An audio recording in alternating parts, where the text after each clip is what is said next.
بلکہ حضور جس رستے سے گزرتے تھے خوشبو ادھر پھیلتی چلی جاتی تھی۔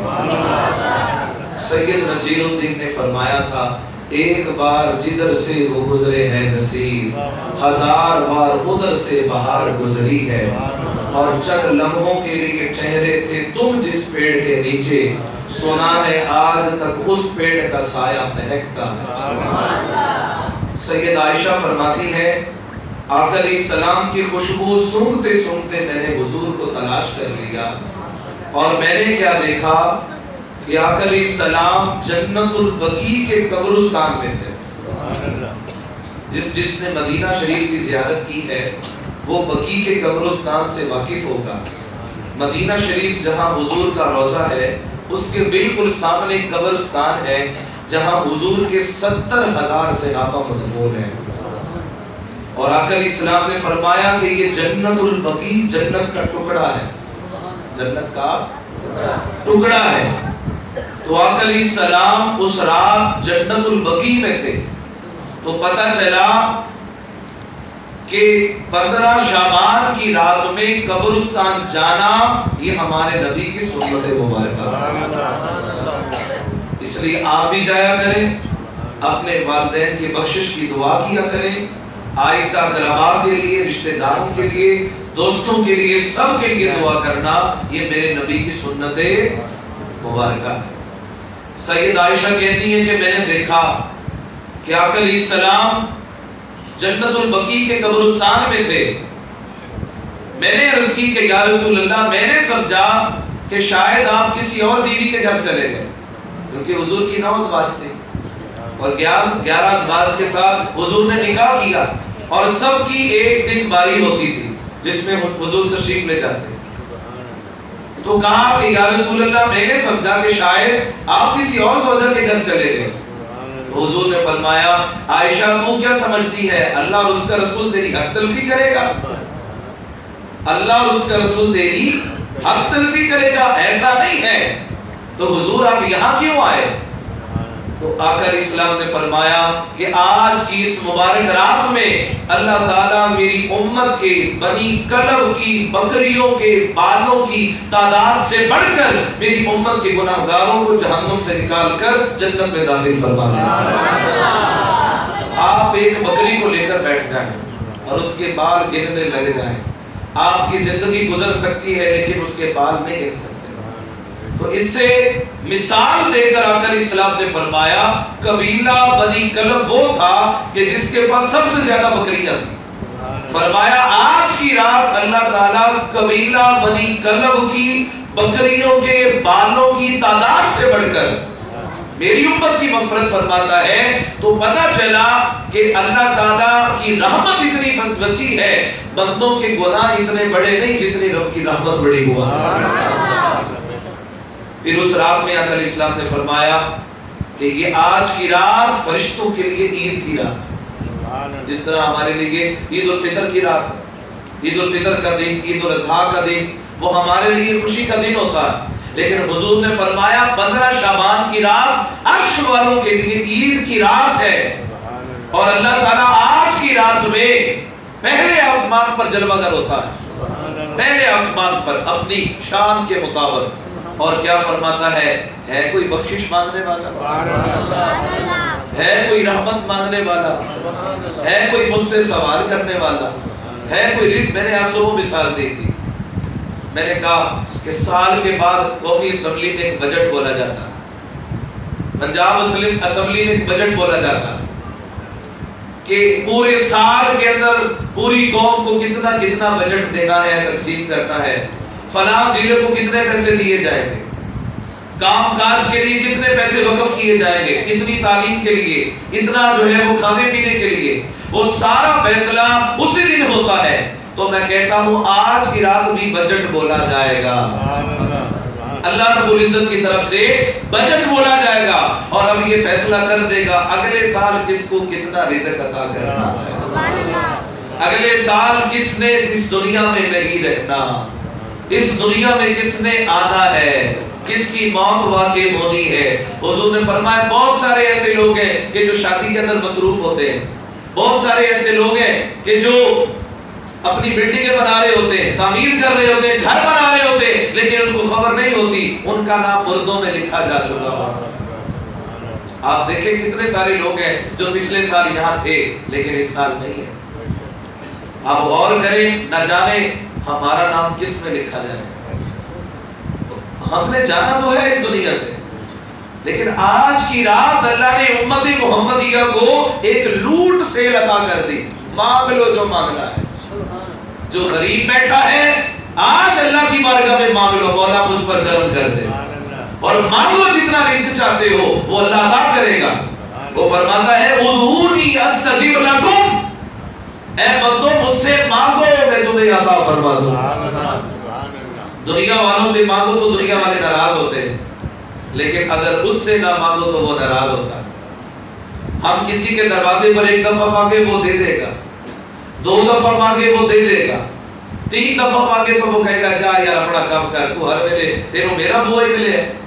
لیکن رب فرماتا ہے کہ بندو تم جب بھی میری بارگاہ میں آؤ گے تمہیں عطا کیا جائے گا۔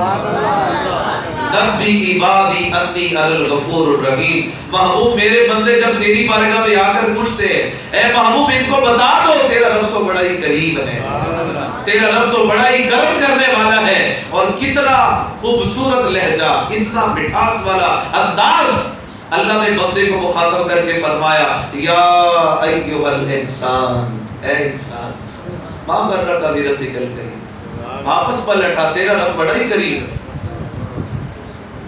اگر آپ نے کسی کو دیکھا ہو کوئی چور چوری کر کے بھاگ جائے، اس کا تعاقب کرنے والے پیچھے سے چور جو پھر پولیس والے پیچھے لگے ہیں، کیا اس کو کہتے ہیں کہ تجھے کچھ نہیں کہا جائے گا واپس آ جا؟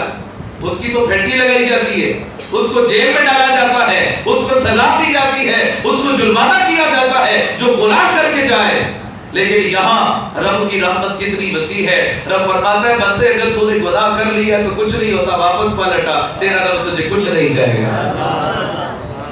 کسی بچے کو دیکھے نا جو بچہ گھر سے چوری کر کے بھاگ جائے، والدین بڑے پریشان ہوتے ہیں، وہ اخبار کے اندر لکھواتے ہیں کہ اگر کسی نے ہمارے بچے کو دیکھا ہو یا وہ بچہ خود پڑھ رہا ہو تو اس بچے کو والدین کی یہ گزارش ہے کہ وہ واپس آ جائے۔ والدین اس کو کچھ نہیں کہیں گے، ماں بھی تڑپ رہی ہے، باپ بھی رو رہا ہے، اور یہ کہا جاتا ہے واپس آ جاؤ، ہم اس کو کچھ نہیں کہیں گے۔ رب بھی یہی فرماتا ہے یا ایھا الانسان ما غرک بربک الکریم، اے بندے تو واپس آ جا، تو نے جتنے گناہ کر لیے تیرا رب تجھے کچھ نہیں کہے گا، تیرا رب بڑا ہی کریم ہے۔ اتنی رب کی بڑی رحمت ہے۔ بایزید بستامی رحمت اللہ تعالی علیہ، توجہ ہے آپ کی؟ حضرت بایزید بستامی، بہت پیاری بات ہے سننے والی۔ بایزید بستامی فرماتے ہیں انہوں نے اپنے علاقے کو گناہوں سے پاک کیا، کفر، شرک اور وہاں کے علاقے کے اندر جو بدکاری ہوتی تھی اس سے پاک کر دیا۔ اچانک ایک فاحشہ عورت وہاں پر آ گئی جو لوگوں کے سامنے رقص کرتی ہے، ناچ کرتی ہے، لوگوں کو گناہ کی طرف راغب کرتی ہے۔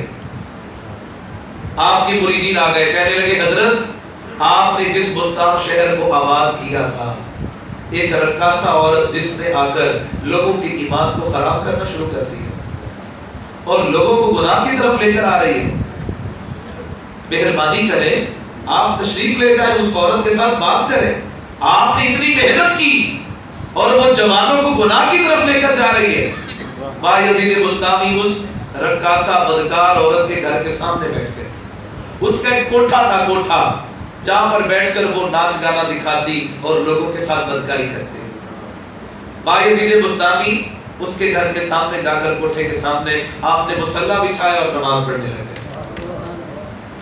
وہ رقاصہ عورت کافی رات گزر گئی تو وہ دیکھنے لگی آج بڑی رات ہو گئی، کوئی میرا گاہک ہی نہیں آیا۔ ویسے تو بڑے لوگ آتے تھے، میرا ناچ گانا دیکھتے تھے، آج بڑی دیر ہو گئی۔ جو بھی آتا تھا بایزید بستامی کو دیکھتا تھا واپس چلا جاتا۔ بھئی پیر و مرشد بیٹھے تھے سامنے، اب کوئی شرم کے مارے آگے نہیں جاتا۔ وہ اوپر سے چھت سے دیکھتی ہے اور دیکھنے لگی کہ ایک بابا بیٹھا ہے مصلی بچھا کر نماز پڑھی جا رہا۔ وہ نیچے اتری، آ کر کہنے لگی بابا تجھے اور کوئی جگہ نہیں ملی نماز پڑھنے کے لیے؟ تجھے یہی جگہ ملی تھی، تو نے تو میرے گاہک روک دیے۔ بایزید بستامی فرمانے لگے آج میں تیرا گاہک ہوں، آج میں تیرا۔ آپ اس رقاصہ عورت کے کوٹھے کی سیڑھیاں چڑھنے لگے۔ جب سیڑھیاں چڑھ رہے تھے جو آپ کے مرید تھے ان کے دل ڈولنے لگے. کہا ایک یہی تو نور کا اجالا تھا, اب یہی جا رہا ہے تو مولا اور پیچھے رہ کیا گیا. ان کے دل میں کوئی اور بات آئی لیکن قدرت کو کچھ اور ہی منظور تھا. آپ اس رقاصہ عورت کے پاس گئے اور جا کر فرمانے لگے کہ میرے ساتھ قیمت طے کر لے. تو کتنے پیسے لیتی ہے رات کے؟ قیمت طے ہو گئی. اچھا, کہا اب تو میری ہے, میں جو مرضی کروں. کہا ہاں میں اب آپ کی. کہا اب بات یہ ہے جو میں کہوں گی وہ تو کرے گا, وہ کرے گی جو میں کہوں گا. کہا ٹھیک ہے. بایزید بسطامی نے وضو کیا, اس عورت نے بھی وضو کیا. بایزید بسطامی نے مصلی بچھایا, اس نے بھی مصلی بچھایا. آپ نے قیام کیا, اس نے بھی قیام کیا. آپ نے رکوع کیا, اس نے بھی رکوع کیا. جب آپ سجدے میں گئے, بایزید بسطامی سجدے میں جا کر رو پڑے اور رو کر کہنے لگے باری تعالی اس رقاصہ عورت کو سجدے میں لانا میرا کام تھا, اب اس کے دل کی دنیا کو بدل دینا تیرا کام ہے. رب ذوالجلال کی عزت کی قسم ہے, سجدے میں جانے سے پہلے وہ عورت رقاصہ تھی, بدکارہ تھی, گناہوں میں مبتلا تھی, لیکن جیسے ہی وہ سجدے میں گئی اللہ نے دل کی دنیا کو بدل کر اس کو وقت کا ولی بنا دیا. آؤ تو صحیح اس کے در پر. ہم تو مائل با کرم ہے, کوئی راہ رب منزل ہی نہیں. ہم تو مائل با عطا ہے, کوئی راہ رب منزل ہی نہیں. وہ کہتا ہے آؤ تو صحیح میرے در پر. آج کی رات وہ پکار رہا ہے کوئی بخشش مانگنے والا؟ ہے کوئی ایسا کہ جس کے دل میں زنگ لگ چکا ہو, جس کے دل کے اندر گناہوں کی ایسی جو ہے وہ گناہ کر کر کے اس کا دل کالا ہو چکا ہو, وہ آج کی رات میری بارگاہ میں آ کر توبہ کرے؟ تو فرماتا ہے زندگی سے پہلے اگر کسی نے توبہ کر لی تو میں اس کی توبہ قبول کروں گا. اللہ اکبر. اور اس کی جب بندہ اس کی بارگاہ میں توبہ کرتا ہے تو اس کو خوشی کتنی ہوتی ہے, اللہ کا عرش خوشی سے جھوم جاتا. حضور نے فرمایا لوگوں میں اللہ کا حبیب ہو, کتنا بڑا رتبہ ہے. حضور کے صحابہ مسجد میں بیٹھ کر آپس میں گفتگو کر رہے تھے. اگر اسلام تشریف لائے, حضور نے فرمایا کیا باتیں کر رہے ہو؟ یا رسول اللہ ہم اللہ کے نبیوں کا ذکر کر رہے ہیں. کہا کیا ذکر کیا؟ یا رسول اللہ ہم ذکر کر رہے ہیں کہ اللہ نے حضرت آدم کو نجی اللہ بنایا. فرمایا بے شک وہ ایسے ہی تھے. ہم نے ذکر کر رہے تھے کہ اللہ نے ابراہیم کو خلیل اللہ بنایا. حضور نے فرمایا بے شک وہ ایسے ہی تھے. یا رسول اللہ ہم کہہ رہے تھے کہ موسیٰ کلیم اللہ ہے. فرمایا وہ ایسے ہی تھے. جب حضور نے سب کی شانیں سن لی, فرمایا لوگوں سنو, صحابہ سنو, آدم صفی اللہ, نوح نجی اللہ, ابراہیم خلیل اللہ, اور اسماعیل ذبیح اللہ, موسیٰ کلیم اللہ, اور عیسیٰ روح اللہ. اور سنا, فرمایا سنو انا حبیب اللہ, اللہ نے میں محمد کو حبیب اللہ بنا دیا. صحابہ نے پوچھا یا رسول اللہ اس کے علاوہ بھی کوئی اللہ کا حبیب ہے, اللہ کا دوست؟ یار کوئی چھوٹا پروٹوکول ہے, کوئی کہتا میں ایم این اے کا دوست ہوں, کوئی کہتا میں ایس ایچ او کا دوست ہوں, کوئی کہتا میری عمران خان کے ساتھ بڑی یاری ہے. وہ کتنا خوش نصیب ہے جس کی یاری رب کے ساتھ ہو, جس کی یاری رب کے محبوب کے ساتھ ہو. اور سرکار فرماتے ہیں کہ ایک اور بھی اللہ کا حبیب ہے. یا رسول اللہ آپ کے علاوہ بھی کوئی اللہ کا حبیب؟ فرمایا ہاں, جو جوان جوانی میں توبہ کرتا ہے وہ بھی اللہ کا حبیب ہے.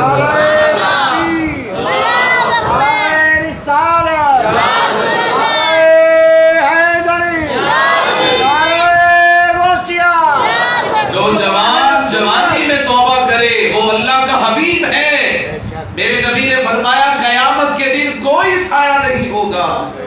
آج یہ سورج چوتھے آسمان پر چمک رہا ہے اور الٹی سمت میں جون جولائی کی گرمی ہم برداشت نہیں کر سکتے, لیکن قیامت کے دن سرکار نے فرمایا یہی سورج پہلے آسمان پر ہوگا. اتنی تپش ہوگی, اتنی حرارت, گرمی, انسان اپنے ہی پسینے میں ڈوب رہا ہوگا. پسینے کی حرارت اتنی ہوگی, فرمایا اگر پسینے کی بوند کو اگر احد پہاڑ پر رکھ دو وہ بھی ٹکڑے ٹکڑے ہو جائے. پسینے کی بدبو اتنی ہوگی کہ میرے نبی نے فرمایا اگر کسی جانور کو سونگھا دو اس کا دماغ بھی پھٹ جائے. یہ قیامت کا منظر ہے. قیامت کا ایک دن 50,000 سال کے برابر. یوم یفر المرء من اخیہ وامہ وابیہ وصاحبتہ وبنیہ لکل امرئ منہم یومئذ شأن یغنی. کیا ہولناک الفاظ ہے قرآن کے. اذا وقعت الواقعہ لیس لوقعتها کاذبہ خافضۃ رافعہ اذا رجت الارض رجا وبست الجبال بسا فکانت ہباء منبثا. اٹھاؤ تو صحیح قرآن کیا کہہ رہا. اذا زلزلت الارض زلزالها واخرجت الارض اثقالها وقال الانسان ما لها یومئذ تحدث اخبارها. زمین ہلا دی جائے گی, اپنا بوجھ باہر نکالے گی, اور یہ کیا کہے گا یسر ویام یوم القیامہ, یہ پوچھتا پھرتا قیامت کب آئے گی. فَإِذَا بَرِقَ الْبَصَرُ وَخَسَفَ الْقَمَرُ وَجُمِعَ الشَّمْسُ وَالْقَمَرُ, سورج چاند اکٹھے کر دیے جائیں گے. یقول الانسان, بندہ کہے گا میں کہاں بھاگوں, بھاگنے کی جگہ نہیں ہے آج. یہ کہے گا کوئی دم کرنے والا ہے تو میں جا کر دم ہی کروا دوں. تو فرمائے گا آج کوئی بھاگنے کی جگہ نہیں ہے, قیامت کے دن کوئی سایہ نہیں ہے. ہر بندہ کہے گا العطش, پیاس لگی ہے, پیاس میں تڑپے گا, پیاس لگی ہے. اور اس کو پینے کے لیے کیا دیا جائے گا؟ منرل واٹر دیا جائے گا, کوکا کولا کی بوتل دی جائے گی؟ نہیں, ماء غسلین, پیپ کا پانی دیا جائے گا, پی اس کو. سامعین محترم, آپ قرآن پاک کو پڑھیے, یہ کوئی قصہ کہانی نہیں, یہ رب کا قرآن ہے جو انسان کو جھنجھوڑ رہا ہے. اے بندے دیکھ, غور کر. اور اب فرماتا ہے قیامت کے دن کوئی سایہ نہیں. حضور فرماتے ہیں ایک سایہ کے علاوہ, اور وہ ہے اللہ کے عرش کا سایہ. اور اس میں کس کو جگہ ملے گی؟ میرے نبی نے فرمایا صرف اس کو جگہ ملے گی کہ جس نے جوانی کے اندر توبہ کی, جوانی میں رب کو یاد کیا. جوانی چوکوں بازاروں میں کھڑے ہونے کا نام نہیں, جوانی بدکاری کرنے کا نام نہیں ہے, جوانی شراب پینے کا نام نہیں ہے, جوانی عیاش پرستی میں گزارنے کا نام نہیں ہے. وہ کہتے ہیں ہر چیز کا مزہ جوانی میں, رب کے حضور سجدہ کرنا جوانی میں, اس کا مزہ بھی جوانی میں ہی آتا. رب ذوالجلال کو ہزار بوڑھوں کی توبہ اتنی اچھی نہیں لگتی جتنی ایک جوان کی توبہ اچھی لگتی ہے. بہلول دادا ایک جگہ سے گزر رہے تھے, انہوں نے دیکھا ایک بچہ ہے رو رہا ہے, چھوٹا سا بچہ. توجہ ہے آپ کی, چھوٹا سا بچہ کھڑا رو رہا ہے. 7 بچے کھڑے اخروٹ کھیل رہے ہیں. یہاں بچے کھیلتے ہیں اخروٹ, بیٹھے وغیرہ اپنی موج مستی میں لگے رہتے ہیں. تو بچے باقی اخروٹ کھیل رہے ہیں, وہ بچہ الگ تھلگ کھڑا روئے جا رہا ہے. بہلول دانا اس کے پاس گیا اور جا کر کہنے لگا بچے تو روتا کیوں ہے, تو کھیلتا کیوں نہیں؟ وہ بچہ کہنے لگا بابا تو بوڑھا ہو گیا, تیری داڑھی سفید ہو گئی, تجھے اتنا پتہ نہیں کیا ہم کھیلنے کے لیے پیدا کیے گئے؟ تجھے اتنا پتہ ہی نہیں کہ ہمارا دنیا میں آنے کا مقصد کیا ہے؟ وہ بہلول کہتا ہے کہ اس بچے نے قرآن پڑھا, اور اتنا خوبصورت قرآن پڑھا. وہ بچہ قرآن پڑھ کر کہتا ہے وَمَا خَلَقْتُ الْجِنَّ وَالْإِنسَ إِلَّا لِيَعْبُدُونِ. اے بابا تجھے تو پتہ ہی کوئی نہیں, اللہ نے ہمیں اس دنیا میں بھیجا ہے اپنی عبادت کے لیے, تو کہتا ہے کھیلتا کیوں نہیں؟ وہ بہلول کہتے ہیں کہ میرے دل کی دنیا میں ہلچل مچ گئی, پاؤں تلے سے زمین نکل گئی. چھوٹا سا بچہ اور اتنی غیرت ایمانی ہے اور دل میں اتنا خوف ہے. میں نے کہا کہ بچے تو بھی چھوٹا سا بچہ ہے اور تو تیرے دل میں اتنی عبادت کی کشش ہے. تو وہ بچہ کہنے لگا بابا بچہ کہہ کر مجھے گناہوں پر دلیر نہ کرو, میں بچہ ہوں, میں بچہ نہیں. پھر اس نے قرآن کی تلاوت کی افحسبتم انما خلقناکم عبثا وانکم الینا لا ترجعون. لوگوں تم کیا گمان کرتے ہو, کیا تم ایسے ہی پلٹ دیے جاؤ گے؟ ہم تم سے ایک ایک چیز کا سوال کریں گے. قیامت کے دن رب پوچھے گا ہم نے جوانی دی تھی کہاں گزاری, صحت دی تھی کہاں گزاری, وقت دیا تھا کہاں گزارتا رہا, اولاد دی تھی تربیت کیسی کی, بال دیا تھا کہاں خرچ کیا ہے. ایک ایک چیز کا سوال کیا جائے گا. وہ بچہ قرآن پر قرآن پڑھے چلا جا رہا, حتیٰ کہ بہلول کہتا ہے کہ بچے یہ بتا کہ تیرے دل کے اندر یہ خدا کا خوف کیسے پیدا ہوا. وہ بچہ کہنے لگا کہ بابا جان میں صبح دیکھ رہا تھا میری ماں جو کہ چولہے کے اندر ہانڈی پکانے لگی, اس نے آگ جلانے کے لیے بڑی بڑی لکڑیوں کو آگ لگائی لیکن آگ نہیں لگی. پھر اس نے چھوٹے چھوٹے تنکے اکٹھے کیے, تنکے, بیٹھ جاؤ, چھوٹے چھوٹے تنکے اکٹھے کیے, ان کو جب آگ لگائی, چھوٹے تنکوں کو آگ لگنے کے بعد بڑی لکڑیوں کو بھی آگ لگ گئی. بس وہ منظر میری آنکھوں کے سامنے تھا. کل جب قیامت کا دن ہوگا, اللہ تعالیٰ ابو جہل کو, ابو لہب کو, عتبہ کو, عتیبہ کو, شیبہ کو, فرعون کو, نمرود کو, قارون جیسے بڑے بڑے کافروں کو جب جہنم میں ڈالے گا, اگر ان کو آگ نہ لگی تو کہیں مجھ جیسے کو تنکا سمجھ کر آگ میں ڈال نہ دیا جائے. وہ منظر دیکھ کر میں بار بار روتا ہوں, کہیں تنکا سمجھ کر مجھے نہ جہنم میں ڈال دیا جائے. وہ بزرگ کہتے ہیں کہ میں بے ہوش ہو گیا, مجھے پتہ ہی نہیں میں کہاں تھا. جب کچھ دیر بعد میری آنکھ کھلی وہ بچہ وہاں نہیں تھا, باقی بچے کھیل رہے تھے, میں ان کے پاس گیا اور میں نے جا کر کہا کہ بتاؤ وہ بچہ کون ہے, کہاں سے آیا, کدھر گیا؟ وہ کہنے لگے کہ وہ بچہ کوئی عام نہیں تھا, وہ حسین ابن علی کی اولاد میں سے سید تھا. اور وہ بڑا ہو کر کون بنا؟ 12 اماموں میں ایک نام ہے, امام حسن عسکری. امام حسن عسکری رضی اللہ. یہ ہے جوانی کی توبہ. جوان بیٹھے ہیں, یہ یاد رکھو, یہ ہے جوانی کی توبہ. اور قیامت کے دن اللہ انہی بندوں کو اپنے عرش کا سایہ عطا کرے اور اس کو دے گا کہ جس کا دل اللہ کے گھر میں لگا رہتا ہے. یہ نہیں کہ سال کے بعد مسجد میں آ گئے, ہر وقت اس کا دل مسجد کے اندر لگا رہے. جب پوچھو تو وہ کہیں گے گھر والے مسجد میں ملے گا. اللہ کے گھر سے اتنی محبت کرتا ہے. میرے نبی علیہ السلام کے دور کے اندر ایک بوڑھی عورت جو مسجد کی صفائی کرتی ہے, سرکار علیہ السلام آتے ہیں روزانہ, اس کو دیکھ کر مسکراتے ہیں, اس کے لیے دعا کرتے ہیں. کچھ عرصے کے بعد سرکار علیہ السلام نے دیکھا کہ وہ عورت نہیں ہے. حضور نے فرمایا وہ عورت کہاں گئی؟ یا رسول اللہ وہ تو فوت ہو گئی, آپ نے جنازہ پڑھ کے دفن کر دیا. حضور نے فرمایا تم نے مجھے بتایا کیوں نہیں تھا؟ یا رسول اللہ وہ تو ایک عام سی عورت تھی حبشہ کی. فرمایا اس کو تم نے عام سمجھ رکھا؟ جو اللہ کے گھر کی صفائی کرے وہ عام ہے. فرمایا محمد کو اس کی قبر پر لے چلو, میں محمد دوبارہ جا کر اس کا جنازہ ادا کروں. اللہ کے گھر کے ساتھ پیار کرنے والے کا اجر کیا ہے. مولا علی فرماتے ہیں قیامت کے دن ایک طرف مسجد ہو, دوسری طرف جنت ہو. میں جنت میں نہیں جاؤں گا, مسجد میں بیٹھوں. پوچھنے والے نے پوچھا حضرت لوگ تو عبادت کرتے ہیں تاکہ جنت مل جائے, ساری زندگی سجدے کی گئی, عبادتیں کی, مقصد ایک فقط جنت. آپ کہتے ہیں کہ میں جنت کے لالچ میں عبادت نہیں کرتا, میں دوزخ کے خوف سے عبادت نہیں کرتا, میں اللہ کی عبادت فقط اس لیے کرتا ہوں کیونکہ میرا اللہ عبادت کے لائق ہے. کہا ایک طرف جنت ہو, ایک طرف مسجد ہو. جنت میں نہیں جاؤں گا, مسجد میں بیٹھوں گا. کہا وجہ کیا ہے؟ کہا جنت میں جانے سے علی راضی ہوگا, مسجد میں بیٹھنے سے جنت والا راضی ہوگا. مجھے جنت نہیں چاہیے, جنت والے کی رضا چاہیے. خودی کو کر بلند اتنا کہ ہر تقدیر سے پہلے خدا بندے سے خود پوچھے بتا تیری رضا کیا ہے. مقام رضا پر آؤ, جب اس کے ہو جاؤ گے پھر سب کچھ تمہارا. کی محمد سے وفاتوں نے تو ہم تیرے ہیں, یہ جہاں چیز ہے کیا لوح و قلم, پھر سب کچھ تیرا. آؤ تو صحیح اس کے گھر میں آ کر, اس کو مناؤ تو صحیح.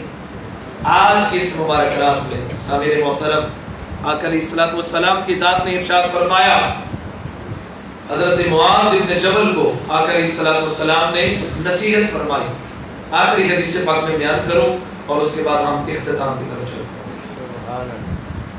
حضرت معاذ بن جبل کو حضور نے فرمایا اپنی اولادوں کو یہ 10 چیزیں نصیحت کرو, آپ سب یہ یاد کر کے جائیں. یہ حدیث پاک فرمایا اپنی اولاد کو یہ بتا دو کبھی اللہ کی ذات کے ساتھ شرک نہیں کرنا. شرک عبادت فقط بولیے اللہ کی. آپ درباروں پر جاتے ہیں, مزاروں پر جاتے ہیں, ضرور جائیں, لیکن مزاروں پر جا کر سجدہ کرنا حرام ہے. سارے یاد رکھیں, مزاروں پر سجدہ کرنا حرام ہے. جو اگر تعظیم کی نیت سے سجدہ کرے گا وہ حرام کام کرتا ہے, اور جو عبادت کی نیت سے کرے گا یہ کفر کا مرتکب ہوگا. وہ شخص کافر ہو جائے گا. تو لہذا سجدہ فقط کس کے لیے؟ سارے بولیے کس کے لیے؟ اللہ کے لیے. ایک سجدہ جسے تو گراں سمجھتا ہے 1000 سجدوں سے دیتا ہے آدمی کو نجات. اقبال نے کہا ایک مرتبہ رب کے حضور سجدے میں آ کر تو دے، تجھے کسی کے سامنے ہاتھ پھیلانے کی ضرورت ہی نہیں پڑے گی. تو عبادت فقط اللہ کی، شرک نہیں کرنا. پہلی نصیحت حضور نے کی. دوسری نصیحت حضور نے فرمائی کہ اپنی اولاد کو یہ باخبر کر دو کبھی بھی والدین کی نافرمانی نہیں کرنا. والدین کی یاد رکھے صاحب، اللہ تعالیٰ ہر گناہ کی سزا قیامت کے دن دے گا، لیکن ایک گناہ ایسا ہے جس کی سزا بندے کو دنیا میں بھی ملتی ہے قیامت کے دن. وہ کیا؟ والدین کی نافرمانی. والدین کی، جس نے والدین کی نافرمانی کی، میں نے آنکھوں کے ساتھ دیکھا وہ بندے ذلیل و رسوا ہو گئے. دنیا میں ان کی بالکل بھی ایک کوڑی قیمت بھی نہ رہی جنہوں نے والدین کو گالیاں بکی. نبی نے فرمایا وہ شخص ذلیل و رسوا ہو جائے جس نے والدین کو بڑھاپے کی حالت میں پایا، ان کی خدمت کر کے پھر بھی جنت حاصل نہ کر سکا. میرے نبی نے اس پر آمین کہا.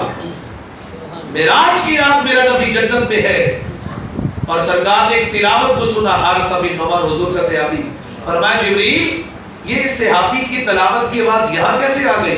یا رسول اللہ آپ کے صحابی نے ماں کی خدمت اتنی کی ہے، جب دنیا میں بیٹھ کر قرآن پڑھتا ہے اللہ اس کی آواز کو پوری جنت والوں کو سنا دیا کرتا ہے. والدین کی خدمت کا اجر.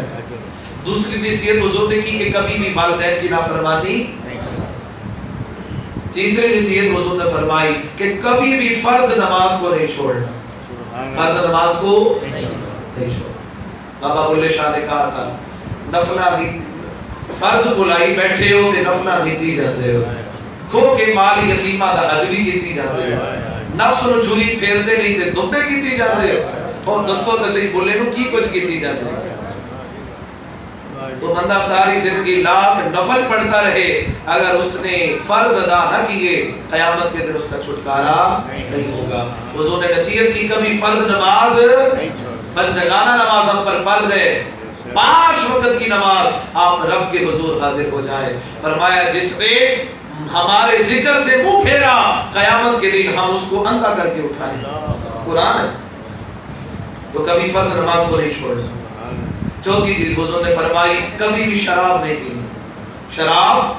شراب گناہوں کی جڑ ہے.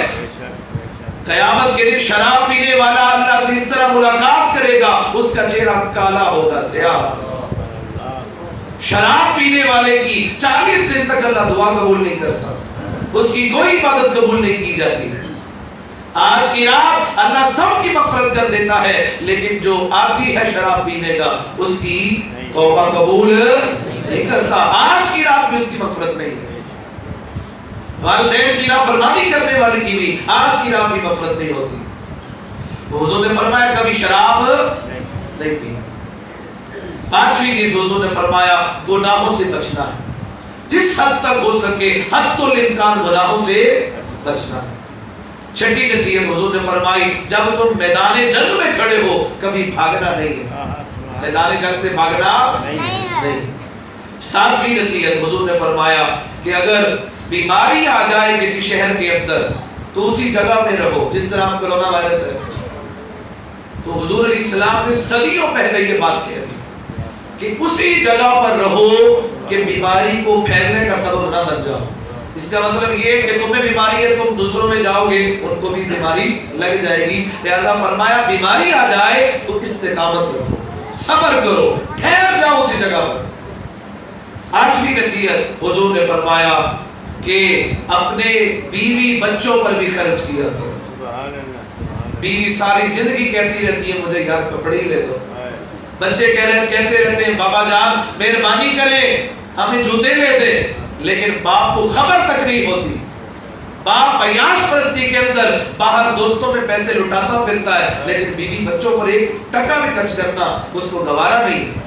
یاد رہے میرے نبی نے فرمایا سب سے افضل صدقہ بیوی بچوں پر خرچ کرنا، سب سے افضل صدقہ.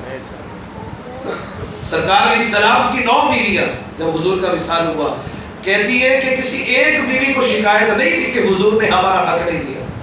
ہر بیوی کا حق حضور نے ادا کیا ہے. یا ایک ایک بیوی کا حق نہیں دے سکتے ہم.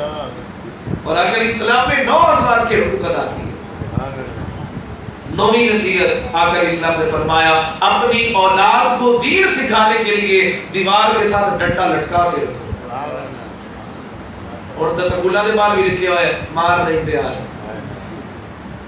تو استاد ایک چھڑی لگا دے, والدین جا کر پرچہ پہلے کٹواتے ہیں اور استاد کی خبر بعد میں, اور کہتے ہیں کہ ہم بلکہ شاگرد اتنے نکمے اور بے ادب ہو گئے, استاد کو دھمکی دے رہے ہوتے ہیں تو چل تو صحیح مار دے پھر تیری ایسی تیسی. کیا یہ استاد کا ادب ہے؟ مولا علی فرماتے ہیں جس نے مجھے ایک لفظ بھی سکھایا وہ میرا استاد ہے, اور میں ساری زندگی اس کی غلامی کروں گا. استاد کا ادب نہ رہا, والدین کا وہ ادب نہ رہا, نبیوں ولیوں کا وہ ادب نہ رہا. سامعین محترم, یہ دور بڑا بے ادبی کا دور ہے. وہ کسی نے کہا تھا بے ادبا دی بستی وچوں کدی ٹھنڈی ہوا. بے ادب بے نصیب ہوتا ہے اور با نصیب ہوتا ہے. جس کو جو مقام ملا ہے ادب کی وجہ سے. یار دیکھو نا کتا ادب کر لے اللہ انہوں جنت عطا فرما دے رہا ہے. تو پھر حضور کا کلمہ پڑھنے والا ہے, حضور کا امتی ہے. اگر تو ادب کرے گا تو اللہ تجھے کیا عطا فرمائے گا؟ علم پڑھیا پر ادب نہ سکھیا کی لینا علم پڑھ کے تسبیح پھیری پر دل نہ پھیرے. وہ بزرگ نصیحتیں کر گئے. کہا اپنی اولاد کو دین سکھانے کے لیے ڈنڈا لٹکا کے رکھو. ان کی عمر 7 سال ہو جائے مسجد میں لے کر آؤ انگلی پکڑ کر. اگر 10 سال کی ہو جائے پھر بھی نماز نہ پڑھے ڈنڈا لٹکا کے رکھو, سختی کرو. اگر مارنا بھی پڑے ان کو مسجد میں لے کر آؤ. اگر تم ان کو آج نہ لے کر آئے, ہمارے بزرگ کہتے تھے کہ اگر نماز کے اندر پچھلی صف میں بچے نظر نہ آئے تو تم اپنی آنے والی نسل کے بارے میں فاتحہ پڑھ لو ابھی سے. کل تمہاری قبر پر کوئی نہیں آئے گا, کل تمہاری مسجدیں ویران ہو جائیں گی, کوئی تمہاری مسجد میں نہیں آئے گا. پہلے دور کے اندر مسجدیں کچی ہوتی تھی, لوگوں کے ایمان پکے ہوتے تھے. آج مسجدیں پکی ہو گئی, لوگوں کے ایمان کچے ہو گئے. تو لہذا سامعین محترم, حضور نے نصیحت کی ہے اپنی اولاد کو دین سکھانے کے لیے سختی بھی کرنا پڑے وہ کرو. جو 10ویں اور آخری نصیحت فرمایا اپنی اولاد کے دل کے اندر اللہ کا خوف ڈالو. بچے چھوٹے چھوٹے ہوتے, سال کا بچہ ہے نہ سو رہا, ماں کہتی ہے اور چپ کر کے سو جا, باہر کتا آ گیا. بھئی کتے کا تو خوف دل میں ڈال رہے ہو, اللہ کا خوف کیوں نہیں ڈالتے؟ یہ اولاد کی تربیت کے خلاف ہے. سرکار نے منع کیا دنیا والوں کا, جانوروں کا خوف نہ ڈالو. اگر تم یہ کتے کا بلی کا اگر خوف دل میں ڈالو گے تو وہ بڑا ہو کر شیر کا مقابلہ کیسے کرے گا؟ تو لہٰذا ان کے دلوں کے اندر اللہ کا خوف ڈالا جائے. یہ کہا جائے اگر کوئی ایسا کام کرے گا تو اللہ ناراض ہو جائے گا. یہ چیزیں اپنی اولاد کو سکھائی جائیں. تو سامعین محترم, آج کی اس گفتگو کا یہی خلاصہ ہے کہ ہم نے جو سنا ہے اس پر عمل کریں, آگے پہنچائیں. جس طرح آج ہماری مسجد ماشاءاللہ بھر چکی ہے, ہر نماز کے اندر بھر چاہیے. جہاں جہاں ہم جائیں, ہمیں وقت ملے, ہم کبھی بھی رب کی بارگاہ میں جو ہے وہ سجدہ کرنے سے گریز نہ کریں. اپنی ماؤں بہنوں بیٹیوں کو سب کو اس طرف لائیں, اللہ کے حضور لائیں, کیونکہ وقت بڑا پرفتن دور چل رہا ہے. اس دور کے اندر سجدہ کرنا بھی بہت بڑی غنیمت ہے. اللہ کی بارگاہ میں دعا ہے اللہ ہم سب کو عمل کی توفیق عطا کرے. انشاءاللہ ہم